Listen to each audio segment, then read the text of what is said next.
Okay student, welcome to our channel physics simplified.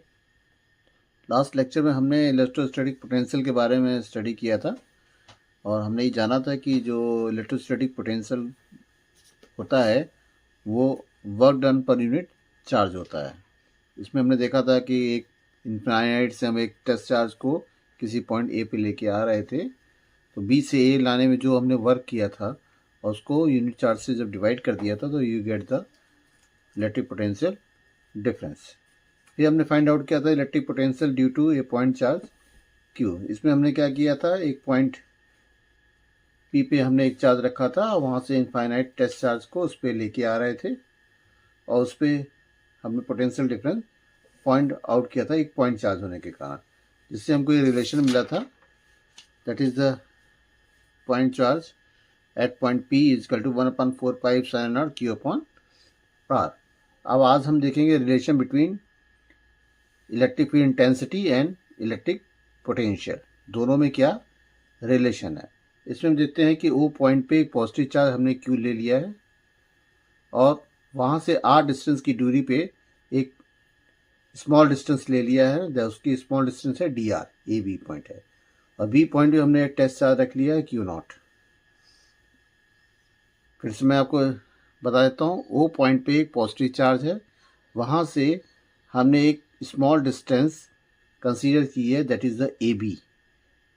ओ से R distance पे एक small distance ली है जिसकी डिस्टेंस है डी आर। इस पर हमने एक पॉजिटिव चार्ज रख लिया है, पॉजिटिव टेस्ट चार्ज रखा है क्यू नॉट।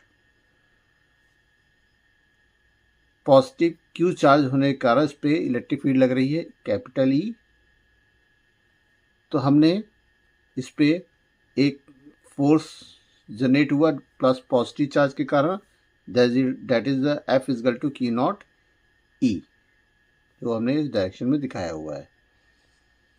अब हमें वर्क डन फाइंड आउट करना है, तो वर्क डन फाइंड आउट करने के लिए हमने बताया था, आपको दिखाया था कि एक पॉजिटिव चार्ज, एक कोई चार्ज हम किसी पॉइंट पे लेके आते हैं, वर्क डन करते हैं और पर यूनिट चार्ज निकालते हैं। आपने देखा, तो यहाँ लिखा है work done is equal to force into displacement. Force देखिए आप इस डायरेक्शन में लगा रहे हैं, जिस डायरेक्शन फोर्स लगा रहे हैं, लेकिन क्यू नॉट किस पे लेके आ रहे हैं, ए पे लेके आ रहे हैं। ये जो फोर्स निकाला है ये आपने किस पे निकाला है, बी पे निकाला है, और क्यू नॉट को किस पे लेके आ रहा है, ए पे लेके आ रहा है, यानी कि इस फोर्स के अगेंस्ट में आप डिस्प्लेसमेंट हो रहा है, इसलिए एफ माइनस डी आर लिया हुआ है हमने। ये डिस्प्लेसमेंट क्या है, फोर्स के अगेंस्ट डिस्प्लेसमेंट है, अपोजिट डायरेक्शन में डिस्प्लेसमेंट वर्क डन हो रहा है, इसलिए माइनस डी आर लिया हुआ है। तो डी डब्ल्यू इज गलती हो गया एफ माइनस डी आर। अब एफ की इक्वेशन हमने क्यू नॉट ई निकाली हुई है, एफ की वैल्यू यहाँ रख देंगे हम, तो आप हमको मिल जाएगा D W is equal to minus Q naught E D R. Q naught को हम इससे डिवाइड कर लेंगे, D W upon Q naught is equal to minus E D R. According to definition of the electric potential difference is equal to work done per unit charge is called potential difference। अब वो जो potential difference निकालते हैं हम कहाँ से निकालते हैं, फाइनल माइनस इनिशियल, यानी कि चार्ज को हम कैसे लेके आए, क्यू से बी से ए पे लेके आ रहे हैं। तो अगर ए पे चार्ज था वी, तो बी पे कितना होगा, वी माइनस डी वी, तो V minus D V final minus initial is equal to D W upon Q naught. Bracket को ओपन कर लेंगे तो वी वी कैंसिल हो जाएगा, तो आ जाएगा D V is equal to D W upon Q naught. आप इसकी वैल्यू यहाँ पुटअप कर देंगे तो आ जाएगा D V is equal to minus E dot D R, या ई इज इक्वल टू आ जाएगा minus D V upon D R. D V upon D R यही कहलाता है पोटेंशियल डिफरेंस ग्रेडियंट, आर के रिस्पेक्ट में पोटेंशियल का change होना, यही कहलाता है इलेक्ट्रिक फील्ड इंटेंसिटी। तो ये ई और पोटेंशियल डिफरेंस में रिलेशन हो गया। माइनस साइन ये दिखा रहा है कि इलेक्ट्रिक फील्ड बढ़ रही है और इलेक्ट्रिक पोटेंशियल डिफरेंस डिक्रीज कर रहा है, ये माइनस साइन शो कर रहा है। तो हम कह सकते हैं the electric field intensity at A point in electric field in a given direction is equal to the negative potential gradient in that direction. तो इलेक्ट्रिक फील्ड इंटेंसिटी जिस डायरेक्शन में है वो किसके बराबर होगी, negative electric potential difference gradient के बराबर होगी। फिर हम देखते हैं electric potential energy of A system of changes, system of charges. यहाँ पे हम पोटेंशियल एनर्जी को कैलकुलेट करेंगे। पोटेंशियल एनर्जी जनरली क्या होती है, जिसे वर्क डन फाइंड आउट करते हैं, it is another form of the energy. और ये एनर्जी कैसी होती है, जब हम किसी पॉइंट से किसी चार्ज को लेके आ रहे हैं तो टोटल एनर्जी कंजर्व होगी। जो total energy, total work done find out होगा वो इलेक्ट्रिक पोटेंशियल एनर्जी के बराबर होगी। सपोज ए बी, हमने दो पॉइंट लिए जिसपे पॉजिटिव चार्ज है Q1 Q2, दोनों के बीच की डिस्टेंस क्या है R। हम Q2 को Q1 पे लेके आ रहे हैं, तो Q1 के कारण Q2 पे जो वर्क डन होगा वो क्या होगा, VB equal to 1/4πε0 Q1/R। But by the definition of electric potential W equal to Q2 into V, V की वैल्यू यहाँ रख देंगे तो हमको वर्क डन मिल जाएगा Q1 Q2/R। और यही हमारा जो क्या कहलाएगा, ये हमारे कहेगा पोटेंशियल एनर्जी, जिसको हम U से डिनोट करते हैं। ये होता है 1/4πε0 Q1 Q2/R। एक रिलेशन ये मिल गया पोटेंशियल एनर्जी का हमें। अब बात होती है इक्वी पोटेंशियल सरफेस। अब ये इक्वी पोटेंशियल सरफेस क्या होता है, इक्वी पोटेंशियल सरफेस का मतलब होता है कि पोटेंशियल जो है वो हर पॉइंट, जो भी सरफेसेस है हर पॉइंट पे वो सेम होनी चाहिए। Any surfaces over which the electric potential is same in everywhere is called the equipotential surface. अब मेन इंपॉर्टेंट की बात यह है कि सपोज कोई भी इक्विपोटेंशियल सरफेस है, उसमें कुछ इंपॉर्टेंट पॉइंट्स होते हैं। वो इंपॉर्टेंट पॉइंट्स क्या कहलाते हैं, उसके लिए कुछ इंपॉर्टेंट नोट्स हैं या पॉइंट्स हमने कंसीडर किए हुए हैं। क्या कंसीडर किए हुए हैं, no work is done in moving a charge between any two points on a equipotential surface। Suppose हम कोई दो पॉइंट लिए हमने A और B, ये A लिया है और ये B लिया है। सपोज B पॉइंट से हम A पॉइंट पे आ रहे हैं और कोई वर्क डन कर रहे हैं, और या A से B में जा रहे हैं, यानी कि दो पॉइंट के बीच जो नेट वर्क डन है वो क्या होगा, 0 होगा। और यही जो B से A है, A से B, ये जो डॉटेड लाइन, ये जो हम फाइंड बनाते हैं, यही कहलाता है इक्विपोटेंशियल सरफेस। दूसरा कहता है the electric field and hence line of forces are everywhere at right angle to a equipotential surface. Equipotential surface का मतलब, सपोज दो सरफेसेस हमने लिए हुए हैं, एक सरफेस ये लिया हुआ है, एक सरफेस ये लिया हुआ है। तो जो लाइन ऑफ फोर्सेज इससे पास हो रही है, देख रहे हैं, ये दोनों क्या है, इक्विपोटेंशियल सरफेस है और लाइन ऑफ फोर्सेज इससे पास हो रही है। तो ये line of forces equipotential surface के हमेशा क्या होंगी, परपेंडिकुलर होंगी, किसी भी सरफेस के परपेंडिकुलर होंगी। थर्ड पॉइंट कहता है the space between the equipotential surface will be less where E is strong and vice versa. इसका मतलब यह है कि अगर ए पॉइंट है और बी पॉइंट है, अगर हम B से A पे आ रहे हैं और या A से B पे जा रहे हैं, तो ये दोनों चीज़ें क्या हो गई, इक्विपोटेंशियल सरफेस हो गई। ऐसे ही पॉजिटिव चार्ज होने के कारण कई सारे इसके ऊपर इक्विपोटेंशियल सरफेसेस बनेंगी, ऐसे राउंड राउंड राउंड होता चला जाएगा।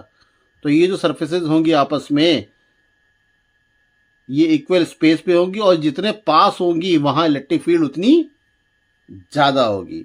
तो इट मीन्स ये हमेशा DR के इनवर्सली प्रोपोर्शनल होगी। डिस्टेंस कम, इलेक्ट्रिक फील्ड इंटेंसिटी ज़्यादा। और आप ये देखिए, ये कभी भी आपस में इंटरसेक्ट, एक दूसरे को इंटरसेक्ट नहीं करती। अगर दो पॉजिटिव चार्ज आपने ले लिए हैं तो पॉजिटिव होने के कारण ये हमेशा लाइन ऐसे ऐसे निकलेंगी, ऐसे निकलेंगी, ये कभी भी एक दूसरे को इंटरसेक्ट नहीं करेंगी। अगर आपने पॉजिटिव नेगेटिव ले लिया तो ये इस तरह से चलेंगी, लेकिन एक दूसरे को कभी भी इंटरसेक्ट नहीं करेंगी। तो ये 4 पॉइंट्स हैं जो हम लेके चलते हैं। पहला, इक्विपोटेंशियल सरफेस में नेट वर्क डन 0 होता है। दूसरा, जो भी इलेक्ट्रिक फील्ड या लाइन ऑफ फोर्सेज है वो इक्विपोटेंशियल सरफेस के परपेंडिकुलर होती है। एंड तीसरा, ये इलेक्ट्रिक जो space between the equipotential surface is inversely proportional to electric field intensity. जहाँ पे दूरी कम होगी वहाँ पे इलेक्ट्रिक फील्ड इंटेंसिटी ज़्यादा होगी, और ये कभी भी एक दूसरे को इंटरसेक्ट नहीं करती। तो ये 4 इंपॉर्टेंट पॉइंट हैं। इसके बाद हम देखेंगे कि हमने क्या किया था कि जब इलेक्ट्रिक पहला चैप्टर स्टडी किया था इलेक्ट्रिक फील्ड इंटेंसिटी और इलेक्ट्रिक चार्ज के बारे में, तो वहाँ पे इलेक्ट्रिक डाइपोल को भी स्टडी किया था। उस इलेक्ट्रिक डाइपोल के कारण किसी पॉइंट पे इलेक्ट्रिक फील्ड इंटेंसिटी को फाइंड आउट किया था। 2 जगह फाइंड आउट किया था, एक एंड पोजीशन में फाइंड आउट किया था और एक इक्वेटोरियल पॉइंट पे फाइंड आउट किया था। सेम चीज पोटेंशियल डिफरेंस में भी इलेक्ट्रिक डाइपोल के कारण किसी पॉइंट पे हम इलेक्ट्रिक पोटेंशियल डिफरेंस को फाइंड आउट करेंगे। तो ये नेक्स्ट आर्टिकल आता है potential due to an electric dipole. इसमें हमने क्या किया है, 2 पॉइंट लिए है बहुत ही स्मॉल डिस्टेंस पे, क्योंकि डाइपोल है, डाइपोल के बीच की डिस्टेंस बहुत ही स्मॉल होती है और उनके बीच की डिस्टेंस क्या है, 2L है। ए पे हमने नेगेटिव चार्ज लिया है, बी पे हमने पॉजिटिव चार्ज लिया है, और इसके इस लाइन ऑफ एक्सिस को जब हमने आगे बढ़ाया, इस पॉइंट एक्सिस पे हमने एक पॉइंट पी ले लिया है, और उस पॉइंट पी को हमने इक्वेटोरियल पॉइंट से उसकी डिस्टेंस ले ली है r।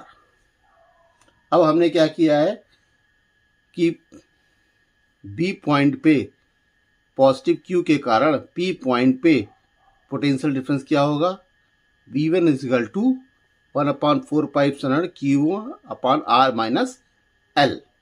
वहाँ देखिए क्या करते थे, q अपॉन r माइनस l का स्क्वायर करते थे। यहाँ क्या होगा, q अपॉन r माइनस l होगा, क्योंकि पोटेंशियल डिफरेंस किसी पॉइंट पे q अपॉन r होता है। और r क्या होगा, इक्वेटोरियल से उस पॉइंट तक की दूरी। तो O से लेके P तक की दूरी क्या है, r माइनस l है। पूरे में से जब 3 डिस्टेंस घटा देंगे तो ये यहाँ से O से लेके P तक की दूरी आ जाएगी, q अपॉन r माइनस l। और मैंने एक चीज़ और बताया था, इलेक्ट्रिक फील्ड इंटेंसिटी और पोटेंशियल डिफरेंस में, इलेक्ट्रिक फील्ड इंटेंसिटी में चार्ज का सिग्निफिकेंस कंसीडर नहीं करते हैं, लेकिन यहाँ पे हम चार्ज का सिग्निफिकेंस भी कंसीडर करेंगे। यहाँ देखिए ये Q V1 पे जो निकाल रहे हैं पॉजिटिव चार्ज के कारण, तो यहाँ प्लस Q है। सेम चीज जब माइनस Q के कारण P पे हम पोटेंशियल डिफरेंस निकालेंगे, यहाँ माइनस Q है, तो V2 इक्वल टू निकाला है हमने 1/4 पाई एप्सिलॉन Q अपॉन R प्लस L। तो V1 V2 निकल आया।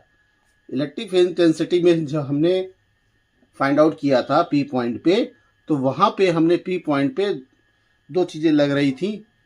E1 लग रहा था इस साइड और E2 लग रहा था इस साइड। तो हमने E पे निकालने के लिए, रिजल्टेंट निकालने के लिए E1 माइनस E2 किया था। लेकिन ये क्या है, यहाँ पे हम पोटेंशियल डिफरेंस निकाल रहे हैं, और ये एक ऐसी क्वांटिटी है, एक स्केलर क्वांटिटी है। स्केलर क्वांटिटी का मतलब यहाँ पे हम डायरेक्शन को कंसीडर नहीं करते हैं। रिजल्टेंट क्या होता है, that is the algebraic sum of all the forces. तो जितने भी फोर्सेज लग रहे हैं सबका एल्जेब्रिक सम हो जाएगा। तो यहाँ पे निकालने के लिए V को हमको निकालना, तो V इक्वल टू क्या हो जाएगा, V1 प्लस V2। लेकिन अगर इलेक्ट्रिक फील्ड इंटेंसिटी निकाल रहे होते तो वहाँ पे हमको क्या करना होता था, E1 माइनस E2 करना था, क्योंकि E कैसा है, एक वेक्टर क्वांटिटी है। तो वेक्टर क्वांटिटी का मतलब वहाँ पे डायरेक्शन कंसीडर होगी, जबकि पोटेंशियल डिफरेंस एक स्केलर क्वांटिटी है, यहाँ पे डायरेक्शन कंसीडर नहीं होती। इसलिए रिजल्टेंट निकालने के लिए यहाँ पे हमको इसको सम करना पड़ेगा। तो V equal to V1 plus V2। तो V इक्वल टू हमने V1 की वैल्यू रख दी और V2 की वैल्यू रख दी, और उसको मैथमेटिकल सिंप्लीफाइड कर दिया। तो आ गया 1/4 pi epsilon Q into 2L R square minus L square. और Q इंटू 2L को हम जानते हैं, Q इंटू 2L को हम क्या बोलते हैं, इलेक्ट्रिक डाइपोल मोमेंट। इसको P लिख दिया, क्योंकि R जो क्या है, काफ़ी बड़ा है in comparison to L। L very small distance है, तो L को नेग्लेक्ट कर देंगे, तो ये आ जाएगा V equal to 1/4 pi epsilon P upon R square. Next हमारा जो आर्टिकल आएगा, potential difference due to electric dipole on equatorial position पे। मैं आपको पहले बताया, इक्वेटोरियल पोजीशन पे डाइपोल मोमेंट, डाइपोल के कारण इलेक्ट्रिक पोटेंशियल डिफरेंस 0 होता है। क्यों डिफरेंस होता है, क्यों 0 होता है, ये हम नेक्स्ट आर्टिकल में डिस्कस करेंगे, नेक्स्ट लेक्चर में। फर्दर कोई क्वेरी हो, कोई प्रॉब्लम हो तो ज़रूर कमेंट बॉक्स में बनाएं और शेयर और लाइक ज़रूर किया करें।